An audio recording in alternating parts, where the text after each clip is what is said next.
사랑하고 인사하겠습니다. 우리 주님 다시 오십니다. 할렐루야. 오늘도 7대 명절의 축복, 7대 명절로 나타난 그리스도에 대한 말씀을 상고합니다. 하나님의 구약시대 이스라엘 백성들을 자기 자녀 삼으시고 몇 개의 명절을 주셨어요? 7개의 명절을 주셨어요. 첫 번째, 두 번째, 세 번째, 네 번째, 다섯 번째, 여섯 번째, 일곱 번째. 할렐루야. 하나님이 왜 7개의 명절을 이스라엘 백성들에게 주셨을까요? 하나님이 유대인들에게 복을 주시려고 하나님이 7개의 명절을 주셔서 지키게 했습니다. 그래서 이 7대 명절은 바로 축복의 통로입니다. 왜 이 7대 명절이 축복의 통로가 되느냐? 바로 이 7대 명절 속에 뭐가 들어있기 때문에? 예수 그리스도가 이 7대 명절 속에 들어있기 때문에, 그래서 이 7대 명절을 지킨 이스라엘 백성들이 복을 받았습니다. 그러면 하나님은 예수님이 이 땅에 오셔서 우리 인간들을 구원하시기 위하여서 이 7대 명절을 주셨는데, 이 7대 명절을 주셔서 예수님이 이 땅에 오셔서 우리를 위해서 무슨 일을 하실 것이다, 이것을 말씀하기 위해서 이 7대 명절을 주셨다 그랬어요. 그럼 예수님이 오셔서 이와 같은 일을 하시리라 그랬어요. 그 이와 같은 일이 무슨 일입니까?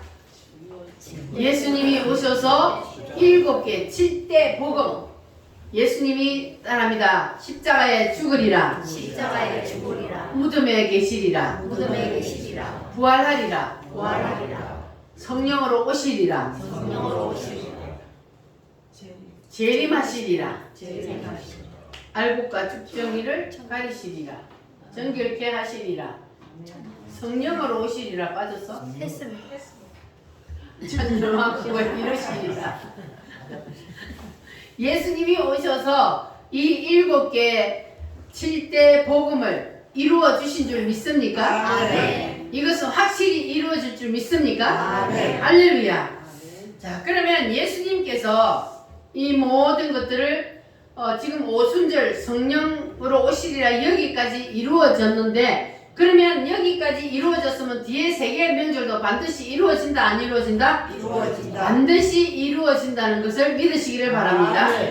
예수님이 십자가에 죽으신 것은 누구의 죄 때문이다? 나의 죄 때문에. 확실해요? 나의 죄 때문에 예수님이 어떻게 하셨어요? 십자가에서 피 흘려 죽어 주셨습니다. 할렐루야. 확실히 믿으시죠? 아멘. 그러면 이렇게 예수님께서 오셔서 나와 나를 대신해서 이와 같은 일을 해주셨다는 사실을 믿으면, 7대 복음 사건을 믿으면 그 사람의 이름이 어디에 기록이 돼요? 하늘나라 생명책에 이름이 기록됩니다. 아멘. 여러분 다 하늘나라 생명책에 이름이 기록이 됐을까요? 아멘. 확실해요? 아멘. 어떤 사람이 하늘나라 생명책에 이름이 기록이 돼요? 예수님의 7대 복음을 믿는 사람. 이 7가지 사건, 예수님이 이 땅에 오셔서 나를 구원하기 위해서 해주신 이 7대 복음 사건을 믿으면 그 사람은 하늘나라 생명책에 이름이 확실히 기록된 줄 믿으시기를 바랍니다. 자, 그러면 여러분들은 이제 누구의 자녀가 되었어요? 하나님의 자녀가 되었어요. 그러면 우리가 하나님의 자녀가 되기 이전에는 누구의 자녀였는지, 자, 성경 에베소서 2장을 한번 찾아보겠습니다. 에베소서 2장 310페이지 310페이지 에베소서 2장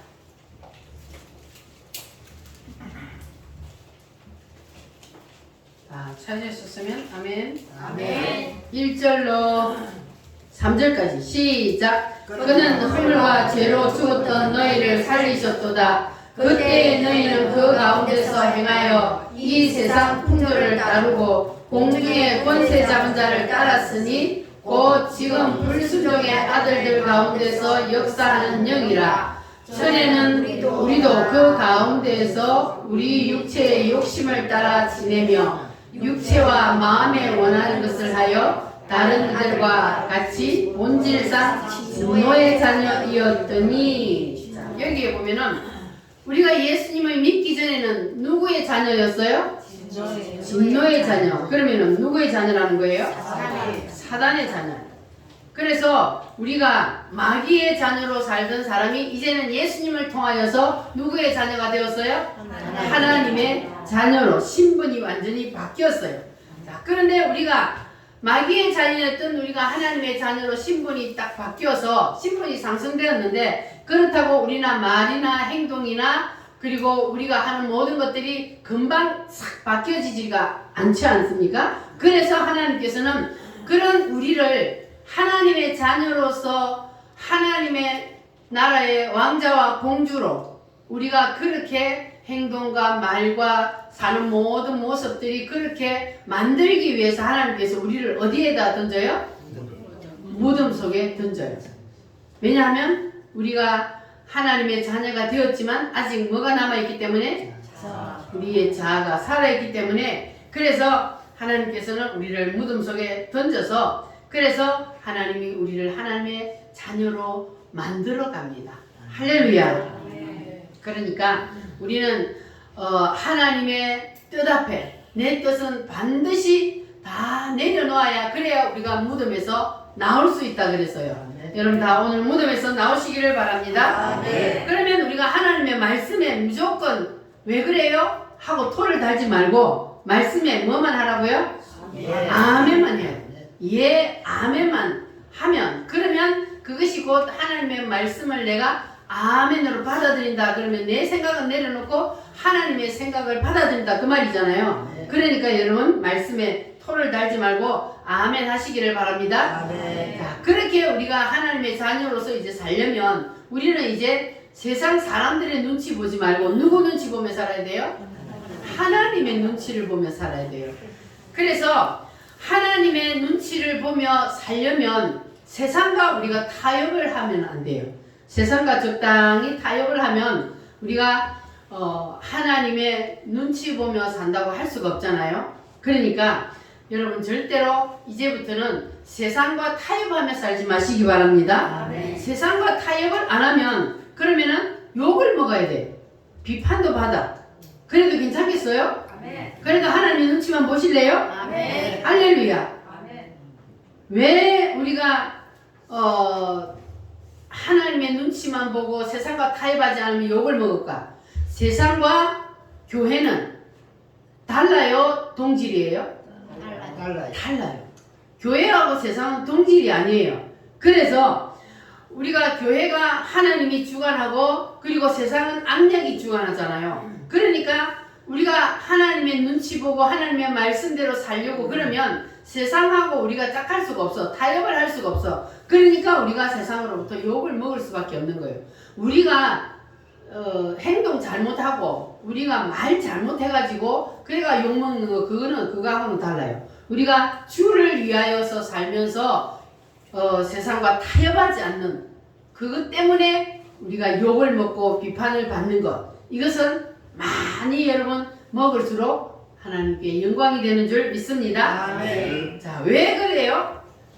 왜 우리가 세상과 타협하지 않으면 핍박이 따를 수밖에 없을까? 무엇 때문에? 세상과 우리가 동질이 아니기 때문에. 그래서 우리는 핍박이 따를 수밖에 없습니다. 그러니까 오직 하나님이 원하시는 대로 하나님의 눈치만 살피며 살아가는 정광 목사님이 그래서 욕을 먹습니다. 여러분 정광 목사님이 TV에서 욕한다고 해서 우리도 욕하면 안 돼요. 왜냐하면 그분이 욕을 먹는 건 뭐 때문에 욕을 먹어요? 세상과 타협하지 않으니까 욕을 먹는 거예요. 다른 사람들은 세상과 적당히 타협하고 그렇게 하면 욕 안 먹어요. 그러나 오직 하나님이 원하시는 대로 하나님이 하라는 대로 명령대로 따르다 보니까 세상하고 세상에서 욕을 먹을 수밖에 없는 겁니다. 우리도 세상과 타협하지 말고 오직 하나님이 원하시는 뜻대로 그렇게 가서 우리도 하나님의 영광을 우리가 하늘나라의 상급을 많이 쌓아둡시다. 할렐루야. 그래서 사도 바울이요 세상과 타협하지 않았기 때문에 사도 바울의 삶이 어땠습니까? 사도 바울의 삶이 어땠어요? 엄청나게 핍박받고 죽을 고비를 넘기고 죽었다가 살아나기도 하고 이러한 핍박을 받고 고난을 당한 이유가 무엇 때문이라고요? 세상과 타협을 안 했기 때문에. 세상과 적당히 타협하면 이렇게 고통 안 당해요. 그런데 세상과 타협하지 않았기 때문에 그래서 이렇게 사도 바울이 엄청난 핍박을 받았습니다. 그런데 아프리카로 간 그 마태의 복음은 세상과 타협을 했어요. 현지의 문화와 타협을 했습니다. 그 나라의 고유 문화니까 그 나라가 지키는 명절이니까 그거는 해도 된다. 이렇게 적당하게 타협을 하는 바람에 아프리카로 간 마태의 복음은 하나님이 없애버렸어요. 그러니까 적당히 우리는 타협을 하면 안 됩니다. 그러니까 이스라엘 백성들은 명절을 지켜서 복을 받았어요.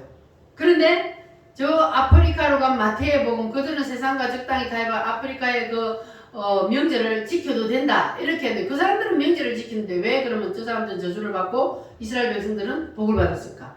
똑같이 명절을 지켰는데 무엇 때문이에요? 명절이라고 다 똑같은 게 아니잖아요. 이스라엘 백성들이 지키는 명절은 그러니까 명절이라고 하는 것은 깊이 들어가면 영적으로 신과의 접촉이 있어요. 그런데 이 이스라엘 백성들이 지키는 명절은 누구와의 깊이 들어갈수록 누구와 접촉을 해요?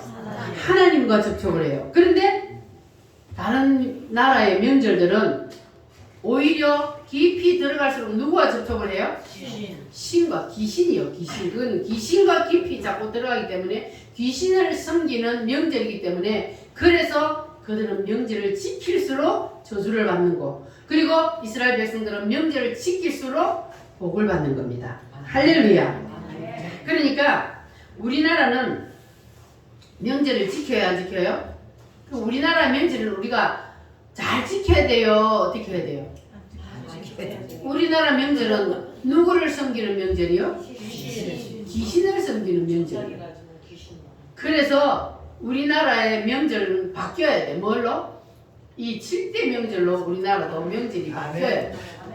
그래서 우리 교회에서 지키는 부활절 그리고 맥추절 그리고 추수감사절 성탄절 이 4개만 지켜도 되잖아요. 다 안 지켜도. 그러니까 이런 명절을 우리 교회는 지켜야 되는 거야. 그러니까 세상 명절 지킬 때 우리가 거기 등달아 춤추면 안 돼. 우리는 오직 누구의 명절?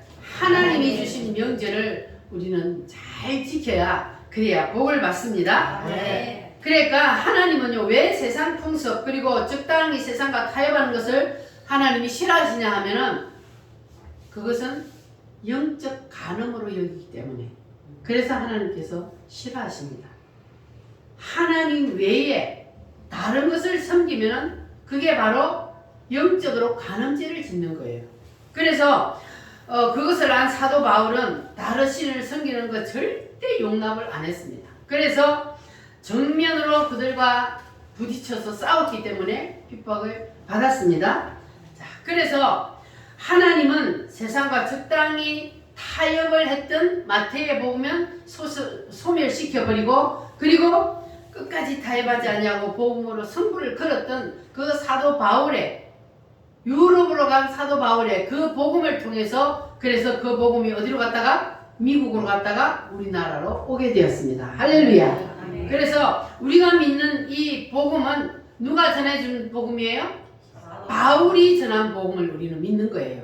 할렐루야. 그래서 사도 바울이 하나님 앞에 가장 인간으로서는 가까이 갔던 사람이기 때문에 그 사도 바울이 하나님을 직접 만나고 하나님 삼층천에도 직접 갔다 오고 이렇게 경험을 했기 때문에 그는 오직 그 나라만 바라봤던 거야. 세상과 절대 타협하지 아니하고 세상의 문화와도 타협하지 아니하고 오직 주님만 바라보고 갔던 거예요.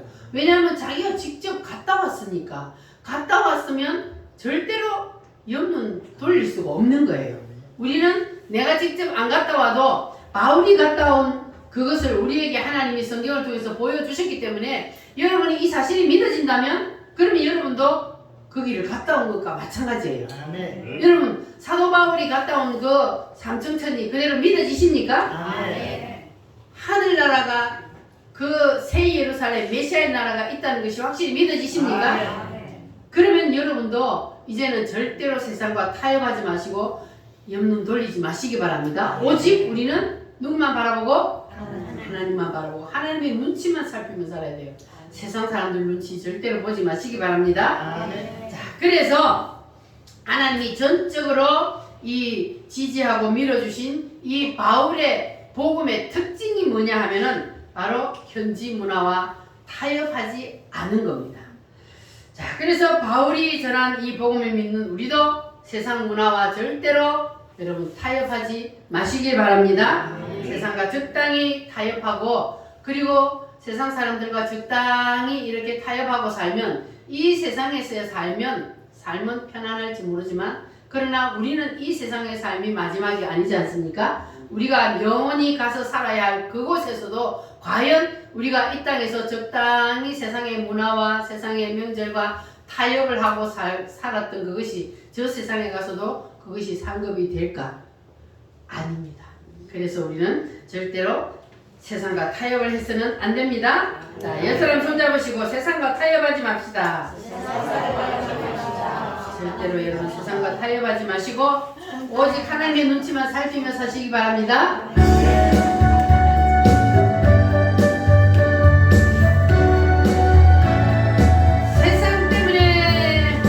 세상 때문에 눈물 흘려도 외롭지 않아 주님 계시니 세상 때문에 서름 당해도 주님 때문에 외롭지 않아 주님 계시니 두렵지 않아 주님 계시니 세상 때문에 눈물 흘려도 주님 때문에 외롭지 않아 마귀 때문에 고통 당해도 외롭지 않아 주님 계시니 마귀 때문에 괴로움 당해도 주님 때문에 외롭지 않아 외롭지 않아 주님 계시니 두렵지 않아 주님 계시니 세상 때문에 눈물 흘려도 주님 때문에 외롭지 않아 세상 친구들 나를 버려도 외롭지 않아 주님 계시니 세상 친구들 나를 버려도 주님 때문에 외롭지 않아 주님 계시니 두렵지 않아 주님 계시니 세상 때문에 눈물 흘려도 주님 때문에 외롭지 않아 아멘. 진짜 아멘입니까? 아멘. 할렐루야. 따라합니다. 초실절 초실절. 예수님이 뭐 하신 날이요? 부활하신 부활하신 날. 따라합니다. 부활하리라. 부활하리라. 예수님은 말씀대로 오셨고 말씀대로 무덤에 들어가셨고 말씀대로 부활하셨습니다. 할렐루야. 성경은 한 치의 오차도 없이 그대로 이루어져 가고 있습니다. 아멘. 왜냐하면 인류 역사를 이끌어 가시는 분은 하나님이시기 때문에. 아멘.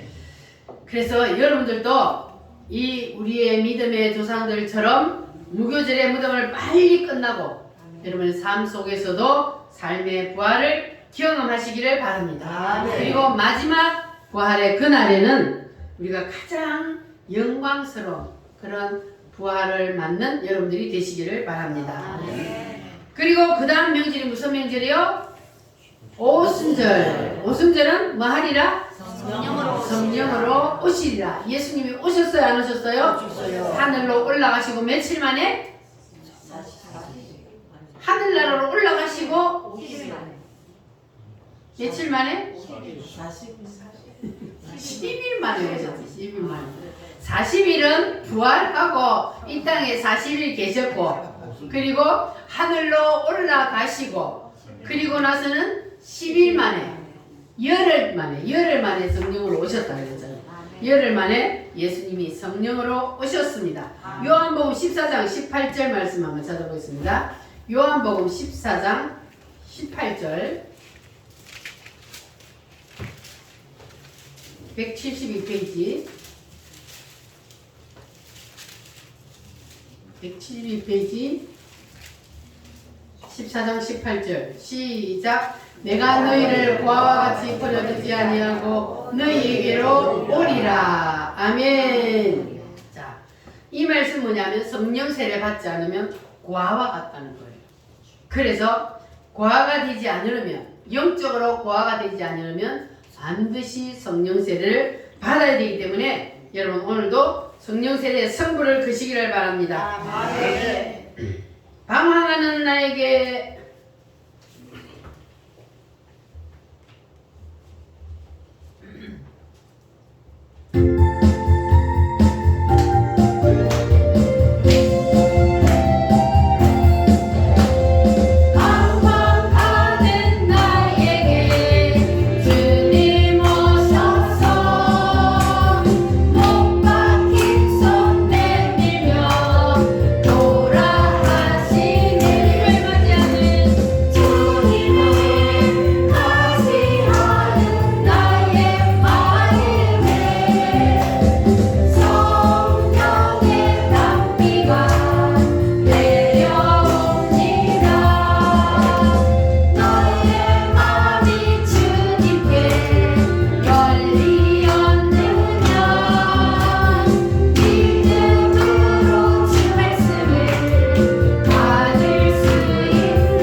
언어에 대한 말씀입니다.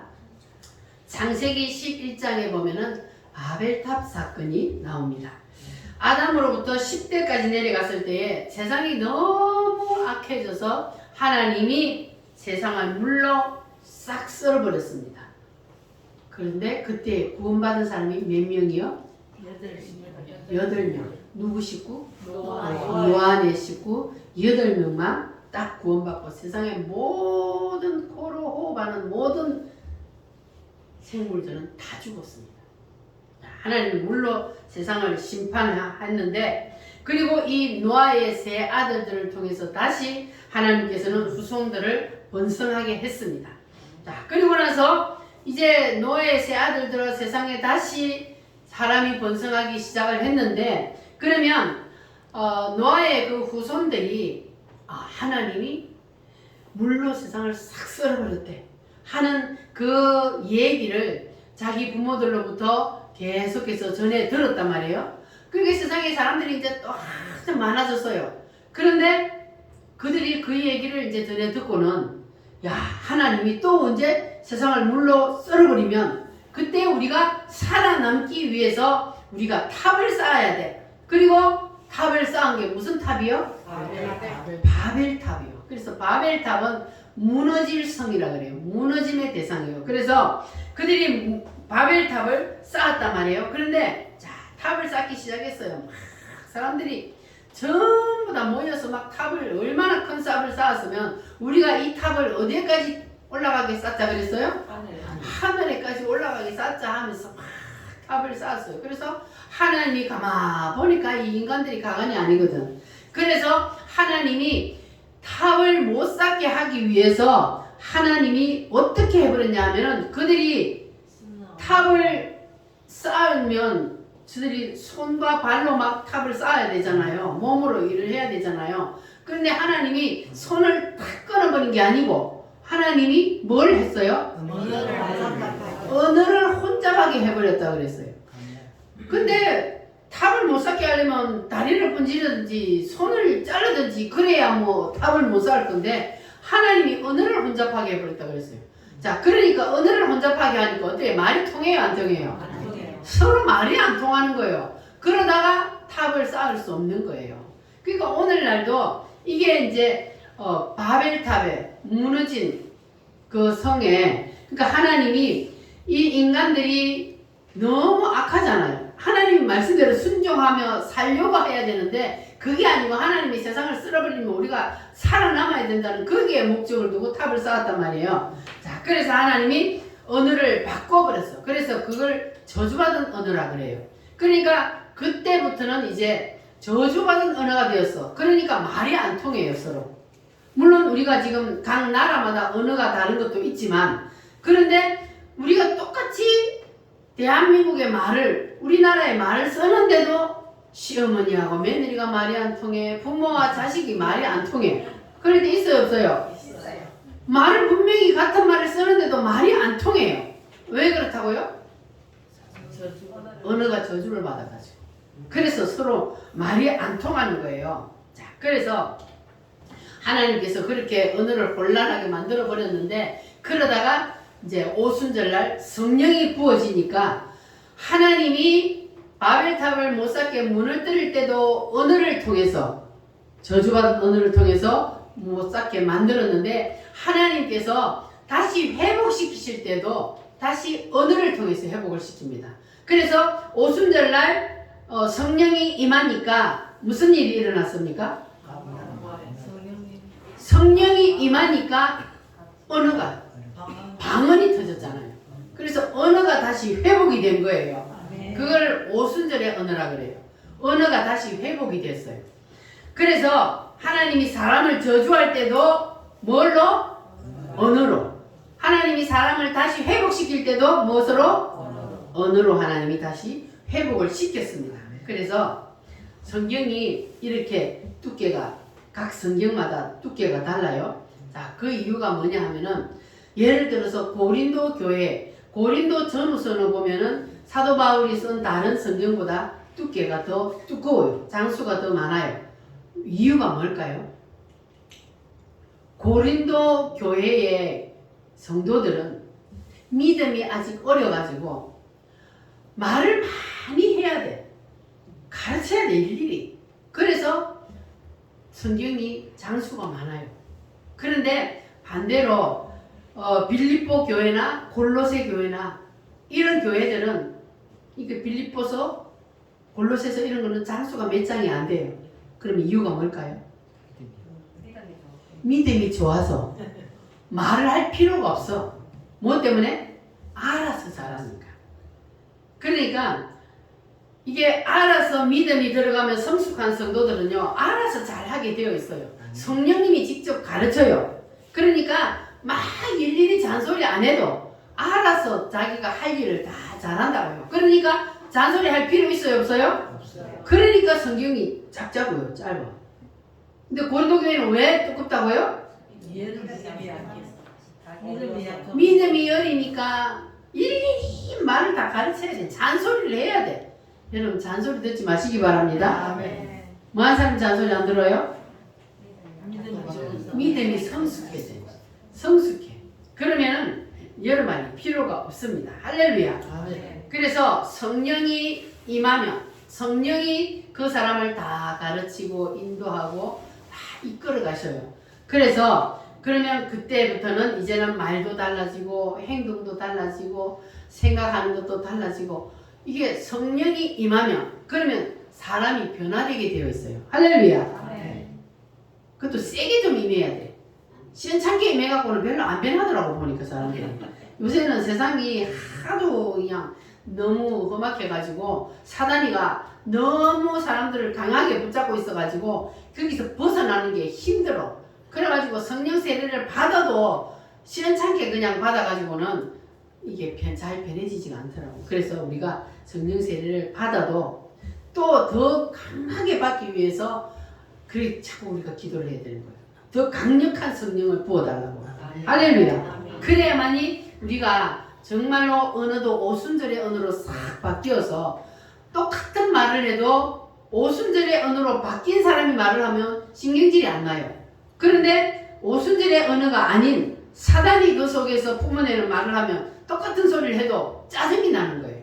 이게 언어가 똑같은 말을 해도 달라요. 어떤 사람을 통해서 말이 나오느냐에 따라서 그게 달라진다는 거예요. 그래서 오순절의 언어냐 아니면 저주받은 언어냐 거기에 따라서 이렇게 똑같은 말을 해도 달라지기 때문에 그래서 우리는 반드시 성령 세례를 받아서 우리는 다시 하나님이 회복시켜준 오순절의 언어로 다시 회복되어야 할 줄 믿습니다.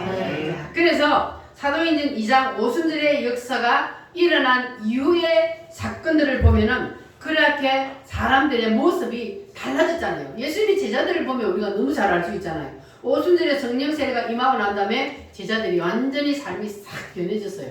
그래서 우리도 그 예수님의 제자들처럼 강력한 성령을 받아서 그래서 우리의 삶이 완전히 달라져서 우리의 삶의 모습을 보고 사람들이 나를 보면 예수님을 보는 듯한 그러한 삶을 우리가 살아야 되는데 쉽지는 않죠? 그러나 한번 해봅시다.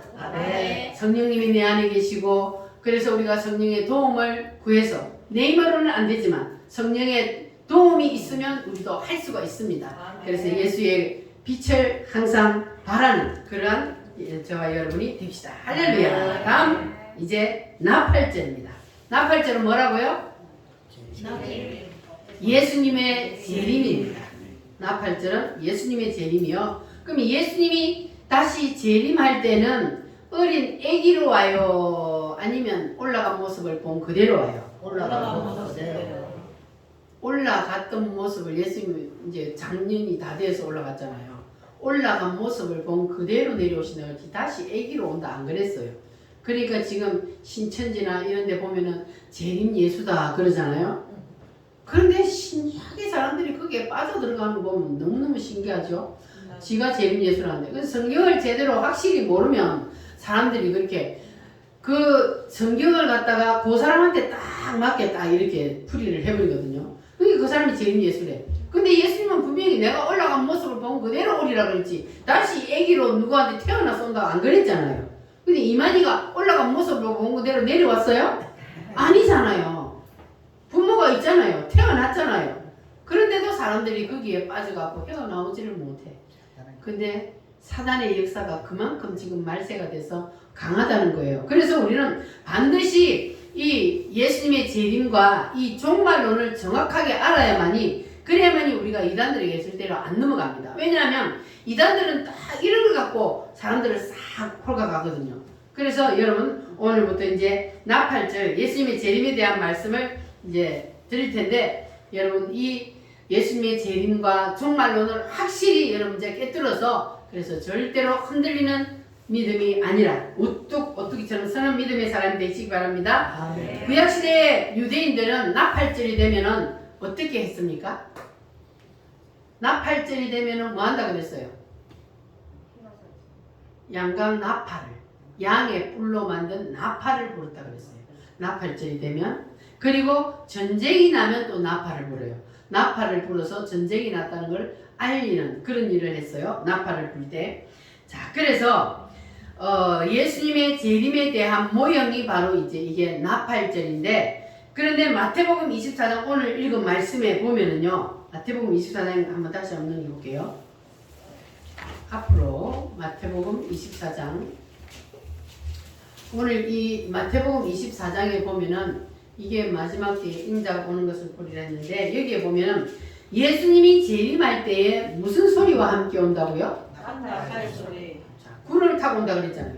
구름을 타고 나팔 소리와 함께 주님이 재림을 하신다 분명히 말씀하셨어요. 자, 그리고 고린도전서 15장을 한번 찾아봅니다. 고린도전서 15장 뒤로 고린도전서 15장 284페이지 15장 51절로 52절 284페이지 찾으셨으면 아멘. 아멘. 같이 읽겠습니다. 보라 내가 너희에게 비밀을 말하노니 우리가 다 잠잘 것이 아니요 마지막 나팔의 순식간에 호련히 다 변화되리니 나팔 소리가 나매 죽은 자들이 썩지 아니할 것으로 다시 살아나고 우리도 변화되리라. 아멘. 자, 마지막 따라합니다. 마지막 나팔에 마지막 나팔. 예수님이 이 땅에 오실 때는 무슨 소리와 함께 오신다? 나팔. 나팔 소리와 함께 오신다. 하나님의 나팔 소리.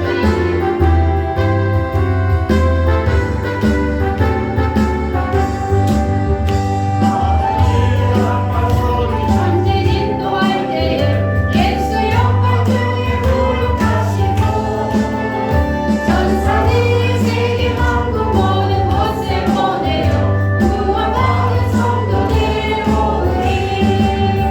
나팔 울게 하리라. 나팔 울게 하리라. 나팔 울게 하리라. 불길을 같이 참여하게 돼. 무덤 속에 잠자는 자 그때 다시 일어나 영화로 부활 승리 얻으리. 주가 택한 모든 성도들을 타고 올라가 공중에서 주의 얼굴 배우리. 나팔 울게 하리라. 나팔 울게 하리라. 나팔 울게 하리라. 불때에 같이 참여하게 돼. 주님 다시 오실 날을 우리 알 수 없으니 항상 기도하고 깨어 있어서 기쁨으로 보좌 앞에 우리 나가서도록 그때까지 참고 기다리게 돼. 나팔 울게 하리라. 나팔 울게 하리라. 나팔 울게 하리라. 불때에 같이 참여하게 돼. 아멘. 나팔 불때 여러분 이름이 불릴 자신 있습니까? 아멘. 자, 고린도전서 15장 51절 말씀에 보면은 보라 내가 너희에게 비밀을 말하노니 그랬어요. 자, 따라합니다. 비밀을 말하노니. 비밀을 말하니. 자, 이 비밀이 바로 뭐냐 하면 나팔절입니다. 예수님의 재림은 비밀이기 때문에 하나님이 열어주는 사람만 알아요. 하나님이 열어주지 않으면 이 비밀을 알 수가 없습니다. 물론 나팔절만 비밀이 아니라 앞에 있는 이 모든 절기들도 다 비밀입니다. 그래서 하나님이 성경을 열어주는 사람만 성경이 무슨 뜻인지 알 수가 있습니다. 그러나 하나님이 우리에게는 비밀로 덮어주지 아니하시고 하나님이 우리에게는 활짝 열어주셨어요. 아멘. 안 열렸어요? 열렸어요.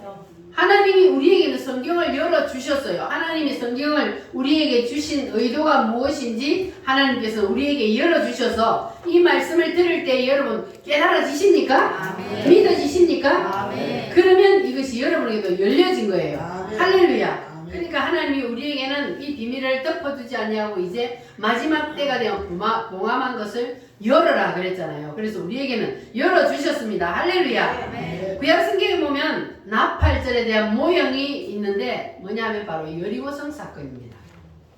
자, 민수기 6장에 보면은 여리고성이 있는데 이스라엘이 여리고성을 점령할 때에 어떤 방법으로 점령을 했냐?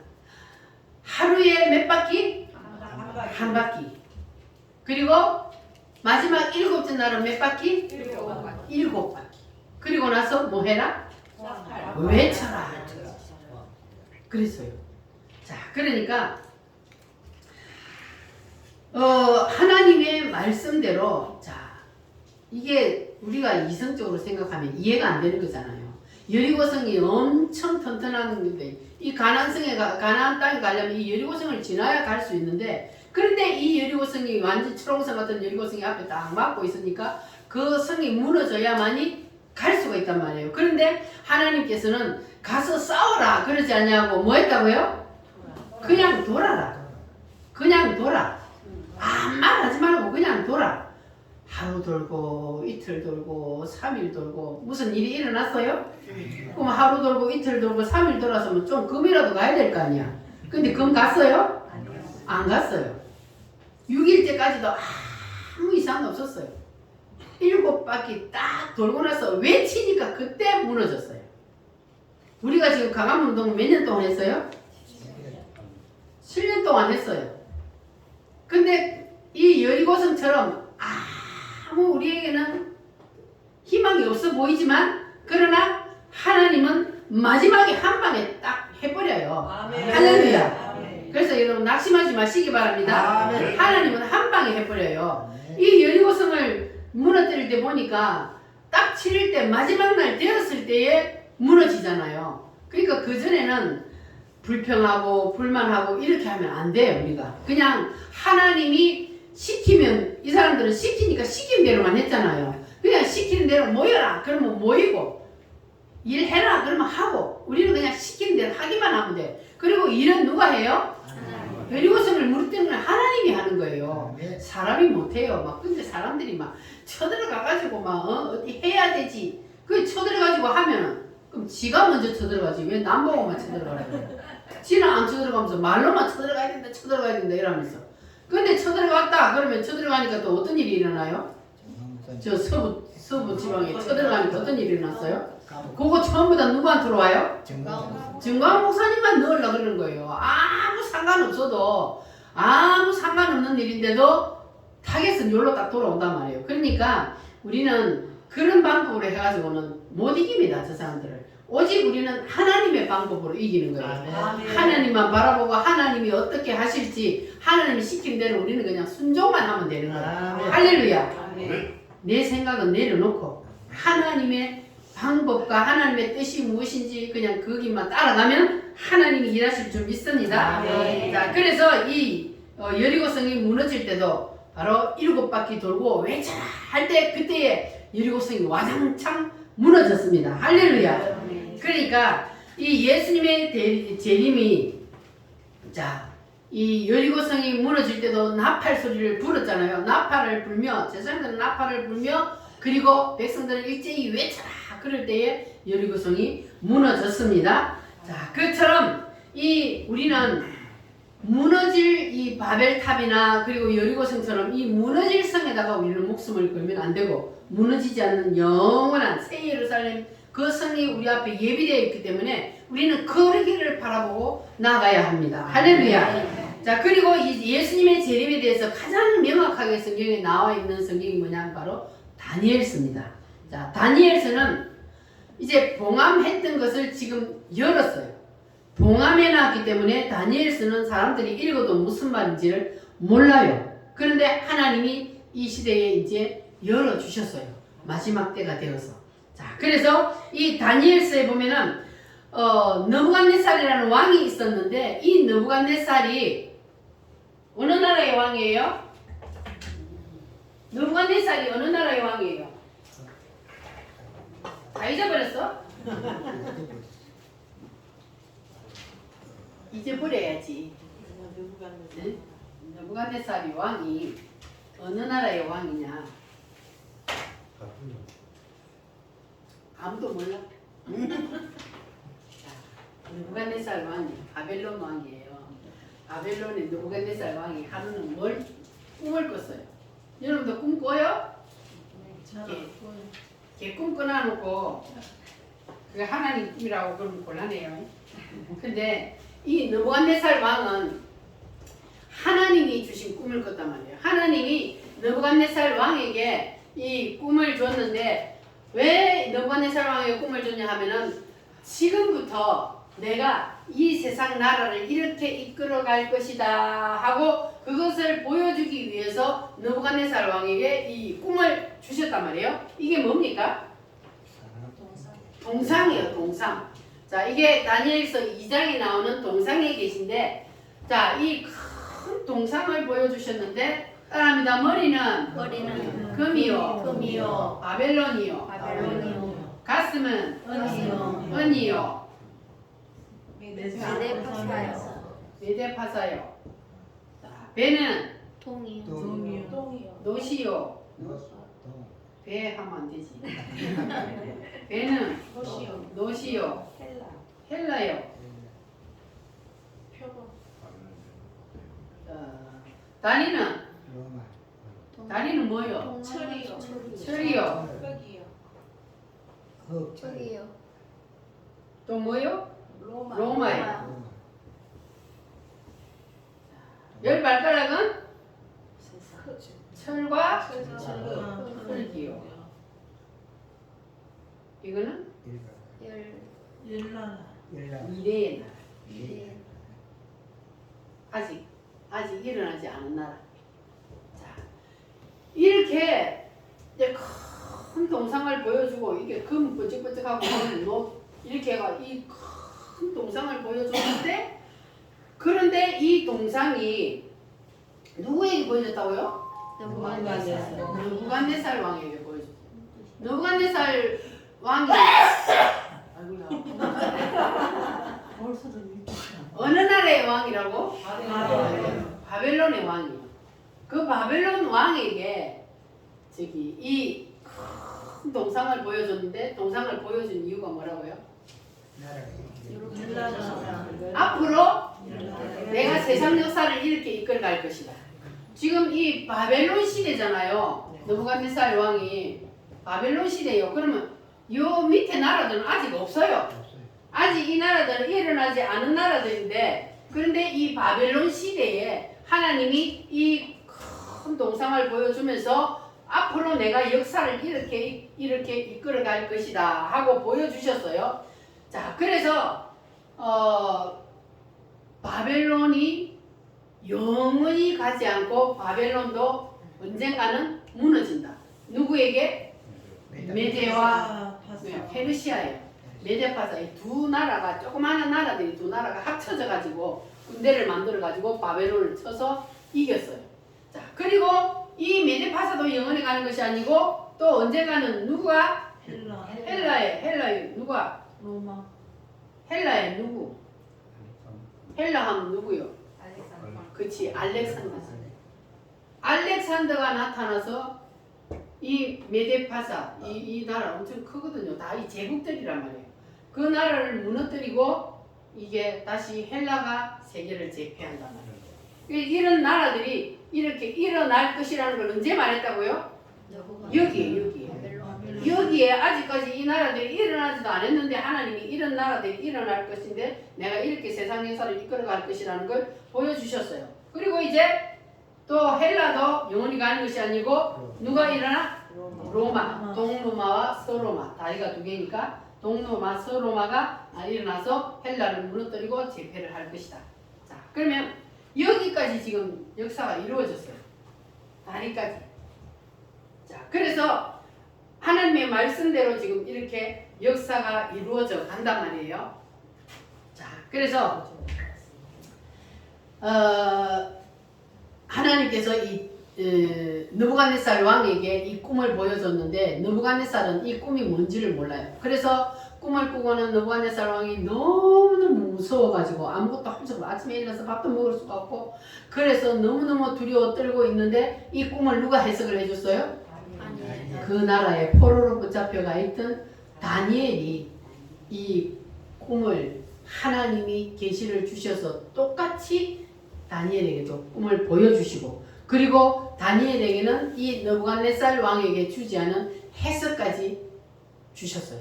그래서 이 다니엘이 느부갓네살 왕이 꾼 꿈을 해석을 했단 말이에요. 할렐루야. 자, 그래서 이제 이 지금 이렇게까지 이루어졌는데 자, 그러면 예수님이 이제 언제 오시느냐? 예수님이. 자, 그런데 이렇게 되고 난 이런 날은 이 동상이 있는데 느부갓네살 왕이 볼 때에 갑자기 하늘에서 그 돌이 하나 탁 내려오더니 이 돌이 어디를 쳐요? 열 발가락을 쳤어요. 느부갓네살 왕이 꿈을 꿨는데 우리 바벨론 시대에 예수님이 재림을 하면 여기를 쳐야 될까요? 대가리를. 근데 대가리를 친 게 아니고 어디를 쳤다고요? 열 발가락을 쳤단 말이에요. 열 발가락을 도리내라고 치니까 이게 동상이 어떻게 됐어요? 완전히 발가락을 쳤더니 다 무너지더니 그래도 어떻게 됐다고? 가루가 되어버렸어요. 이 동상이 무너지면서 가루가 되더니 완전히 타작마당의 교처럼 다 날아가 버렸다. 자, 그러면 그리고 다 날아가 버린데 하늘에서 내려왔던 이 돌이 점점 커지더니 온 세상을 다 덮어버렸다. 자, 그러니까 이 돌이 뭡니까? 예수님이요. 예수님이 뭐 한다는 거예요? 재림을 하는 거잖아요. 예수님이 재림을 하는데 언제 재림을 한다고요? 열 발가락 시대에 재림을 한다는 거예요. 열 발가락 시대에. 그 재림을 하면 그러면 요거는 이제 세상 역사를 말하는데 세상 역사는 예수님이 재림을 하면 어떻게 된다고요? 없어져 버린다고. 세상 역사는 끝이 나버린단 말이에요. 그러니까 예수님이 재림을 하면 세상은 끝나요. 이 세상은. 그리고 하늘에서 내려온 돌이 예수님이라고 그랬잖아요. 그럼 돌이 점점 커졌다는 것은 무슨 뜻입니까? 예수님의 나라, 메시아의 나라, 돌의 나라가 이제 이 세상을 다 덮어버린다고 말이에요. 그러니까 마지막 메시아의 나라예요. 이게 메시아의 나라. 예수님이 재림을 하면 메시아의 나라를 이루어 주신다고요. 할렐루야. 자, 그래서 예수님이 이렇게 마지막 때가 되면은 열 발가락 시대에 예수님이 재림을 하는데, 그런데 이 열 발가락 시대는 과연 언제냐? 그게 이제 문제죠. 열 발가락 시대가 언제냐? 지금 열 발가락이 형성이 됐어요. 이게 열 나라로 재편이 되는 거예요. 전 세계가 열 나라로 딱 재편이, 여기 한 묶음, 여기 한 묶음, 이렇게 열 나라로 재편이 딱 되면, 그때 되면 이제 여러분 준비를 하고 있어야 돼. 올라갈 준비. 그때까지 우리가 살아있다면 올라갔어요. 주님, 우리는 누구 만나러 올라가야 돼요? 신랑 대신 예수님을 만나러. 그러니까 여러분 예복을 잘 준비해 놓으시기 바랍니다. 기름을 잘 준비해 놓으시기 바랍니다. 그러면 우리는 그때에 예수님이 재림할 때에 우리는 신랑 대신 예수님을 만나러 공중으로 올라가게 됩니다. 할렐루야. 그래서 자, 예수님께서 이렇게 앞에 역사들을 예수님이 이제 하나님이 이렇게 이 역사를 다 보여주시고, 그리고 이 역사들이 그대로 이루어졌잖아요. 역사적인 사실이요, 아니요? 이게 맞잖아요. 바벨론 시대가 있었고 메디아와 페르시아, 이거 메데파산 페르시아 지금으로 말하면 페르시아, 그 다음에 헬라, 로마 다 있었잖아요. 이런 나라들이. 그런데 이런 나라들이 하나님이 생기기도 전에 이렇게 내가 세상 역사를 이끌어갈 것이고, 마지막 열 발가락 시대에 예수님이 재림을 해서 그러면 이 세상 나라는 없어지고, 그리고 메시아의 나라가 이 땅에 설 것이다. 이것을 우리에게 말씀하고 있습니다. 할렐루야. 여러분 이것이 믿어지십니까? 예수님의 재림이 확실히 믿어지십니까? 이 동상이 이제 눈에 들어와요? 돌이 뭐라고요? 예수님이요. 돌이 내려와서 어디를 쳐요? 열 발가락을 쳐요. 그냥 마지막 때가 되면은 이 세상이 완전히 10개 나라로 재편이 되면 그때 예수님이 이제 올 날이 멀지가 않은 거예요. 그래서 우리는 항상 뭘 준비하고 있어야 돼요? 기름을 준비하고 있어야 돼요. 믿음을 준비하고 있어야 돼요. 예수님이 언제 오실지 아무도 모른다 그랬어요. 그러나 힌트를 주신 것은 뭐냐? 이게 10개의 나라로 딱 되면, 그러면 이제는 예수님 오실 때가 다 됐구나. 그러나 예수님이 오시는 날짜는 언제라고요? 모르는데 나팔절 날 와요. 나팔절. 왜냐하면 예수님이 이 절기 때 그대로 왔죠. 6월절날 십자가에 죽고, 무교절날 무덤에 들어가고, 초실절날 부활했고, 오순절날 성령으로 오셨고, 그러니까 나팔절날 예수님이 재림을 하십니다. 근데 그 나팔절날이 언젠지 우리는 몰라요. 오직 예수님이 일단 우리에게 이제 힌트를 성경 말씀을 통해서 내가 언제 온다는 걸 힌트를 줬으니까 여러분들은 이 힌트를 잘 기억하고 있다가 예수님이 재림하시는 그날 여러분 다 예수님께 들림받는 여러분들 되시기를 바랍니다. 할렐루야. 자, 그러면 이제 여러분들 이렇게 확실히 제가 이제 예수님의 재림이 언제 온다는 걸 가르쳐 드렸으니까 여러분 그것이 믿어지십니까? 아멘. 안 믿어지는 사람은 이게 보통 문제가 아니에요. 믿어지게 해달라고 여러분 꼭 기도하시기를 바랍니다. 왜냐하면 이거는 내 눈으로 안 봤지만 그러나 성경에 그대로 기록되어 있기 때문에 그러니까 그대로 이루어져요. 내가 안 믿어도 그대로 이루어져요. 그러니까 그냥 믿으시기를 바랍니다. 할렐루야. 그래서 여러분 안 믿으시는 분들은 꼭 기도하시기를 바랍니다. 자, 우리 다 같이 하나님 앞에 기도합니다. 하나님, 덮여있는 비밀을 내게도 열어주시옵소서. 오순절 성령을 부어주시옵소서. 하나님의 말씀이 확실히 믿어지게 하여 주시옵소서. 다같이 주여 삼창으로 기도합니다.